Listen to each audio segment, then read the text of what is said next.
I have this habit of solving WAEC questions immediately students leave the examination hall. And I saw this question, and good enough, I've been treating exponential equations or indices in this channel. So let me show you how to solve this question. So if you're a WAEC student and you wrote WAEC this year, check if you got this question correctly. Now, what you have to do here is to use this 2 to multiply minus 2, that will be minus 4. Leave it somewhere. Now ask yourself, what two numbers will you multiply to get minus 4? If you add the two numbers, you get minus 3.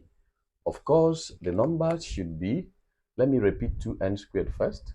The number should be minus 4n plus n, because minus 4n times n will give us minus 4n squared. And minus 4n plus 1n, this is like 1n, you get minus 3n.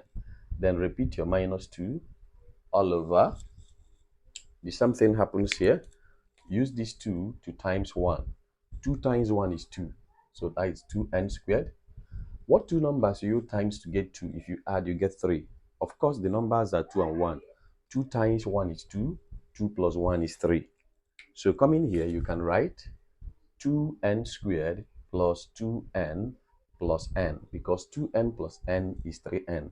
And if you times, you are going to get 2 plus 1 times, I can write the numerator as n squared minus 1 squared, because 1 squared is still 1, right? All over n squared minus 4 can be written as 2 squared. Now, in the first two terms, you factor out the highest common factor. 2 can divide, 2 can divide, n is here, n is here. So you factor out 2n. 2n squared divided by 2n is n. Minus 4n divided by 2n is minus 2. Plus, in the last two terms, we have n and minus 2, so no common factor. You can just use 1. You repeat n minus 2, because if you open this bracket with this 1, you are still going to get n minus 2. All over. In the first two terms here, 2n is the highest common factor, so you have 2n into 2n squared divided by 2n, we'll have n. 2n divided by 2n, we'll get a 1, right? In the last two terms, n plus 1, nothing can divide, so you still use 1. Then repeat n plus 1 times. Do you know that this is a difference of two squares? And when you have n squared minus 1 squared, you can call it n minus 1 into n plus 1. Repeat the same numbers. 1 will be minus, 1 will be plus. The same thing will happen in the denominator here. We have n minus 2 into n plus what? 2. So here, n minus 2 is common, right? You factor it out. So you have n minus 2 into, divide this by n minus 2, you are left with 2n, plus, divide this by n minus 2, you'll be left with 1. All over n plus 1 is common here, so you have n plus 1.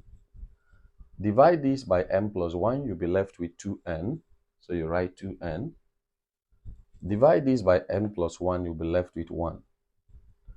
Times, we have n minus 1 into n plus 1 all over n minus 2 into n plus 2. So without wasting time, n minus 2 we cancel n minus 2. 2n plus 1 we cancel 2n plus 1. N plus 1 we cancel n plus 1. So we are just left with n minus 1 all over n plus 2. N plus 2. And this is just the solution to this problem. So if you got this, kudos to you. Bye.